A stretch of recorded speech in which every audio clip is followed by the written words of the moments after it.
Ito na ang naudlot na activity namin ni Balong Jojo, ang pagtatanim ng mga sari-saring gulay sa kanyang bakuran.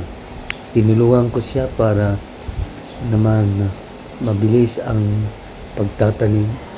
Ayan siya, nagbubungkal at gumagawa ng butas na pagtatamnan habang ako ang nagtatanim ng mga punla. Ayan, kaibigan, magandang exercise din ito kasi nagpapaaraw din kami. Ayan, ang sarap magpaaraw, nakabilad sa araw kasi may libreng vitamin D. Ayan, habang masaya kaming nagtatanim ay alam namin na meron kaming aanihin balang araw. Sana naman mabubuhay ang mga ito at yayabong. Maraming salamat at thanks for viewing sa inyong lahat.